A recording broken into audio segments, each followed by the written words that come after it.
Part 1. A difficult descent. Ein schwieriger Abstieg. 1. Mount Everest Summit Pyramid, 29,015 feet. May 26, 2009, 2:04 p.m. Chinese Standard Time.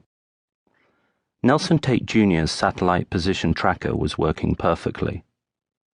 The 16-year-old's body was not.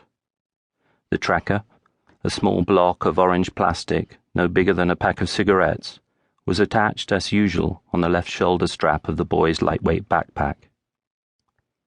Despite being thrust against the hard, frozen snow, the unit was still silently and resolutely going about its task of communicating with invisible space hardware orbiting hundreds of miles above. Lacking either the sensors or the programming for humane distractions, it could only ignore the young heart beating as if about to burst just a few inches behind it. The tracker signaled relentlessly. 27 degrees, 59 minutes, 17 seconds. 86 degrees, 55 minutes, 31 seconds. The heart pulsated violently, 196 beats per minute.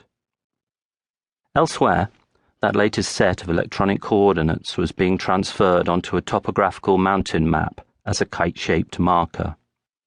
Automatically, the image began popping up onto a number of computer screens around the world, its arrival completing a dotted red line that followed a graceful linear progression up the northeast ridge of Mount Everest to its summit, the highest point on Earth.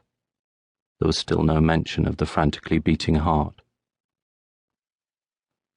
One screen in particular had been burning for hours in anticipation of that very moment.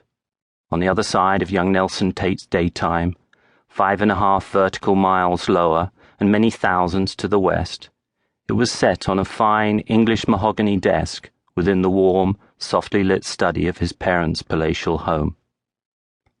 Upon arrival of the latest marker, the pair, clad in silk pajamas and matching monogrammed cashmere robes, began calling out to the family members and guests specifically assembled to share this fantastic moment of unparalleled achievement.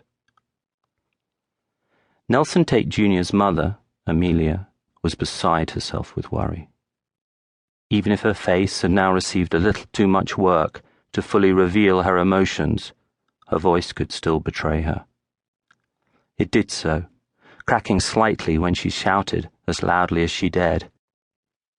"Quickly, everyone! We think he's on the summit. We're here in the study. He may call. It could be any time now. Please hurry." The boy's father, her husband Nelson Tate Sr., was more abrupt. "Come down. Now! Everyone, it's on!" he bellowed. It was enough to wake the deepest sleeper. The Tates' family and friends began to obediently shuffle into the varnished world of Senior's wood-panelled study. Ignoring the walls filled with framed photos of their host meeting statesmen and celebrities, and the shelves crammed with row after row of glittering trophies recording a career of multi-million-dollar real estate deals and corporate investments, they focused only on the computer screen at its center. Drowsily positioning themselves around the room, they stared at the slowly revolving three-dimensional image of Mount Everest it displayed. In silence, the assembled group contemplated the bright red trail that now led to the summit, plundering inadequate memories of ski holidays past, trying to imagine what it must be like to be up there. How high, how cold, how windy. None of them could have known that they would have been closer to the answers sitting on the wing of Senior's G5 as it flew them into Long Island. Mima, the Tates' aging Puerto Rican housemaid, brought in a vintage bottle of Dom Perignon champagne perched in a silver bucket of ice. An unknowing disciple of the butterfly effect, she gently set it on a side table, seemingly convinced that any disturbance might cause dire consequences on the top of the world.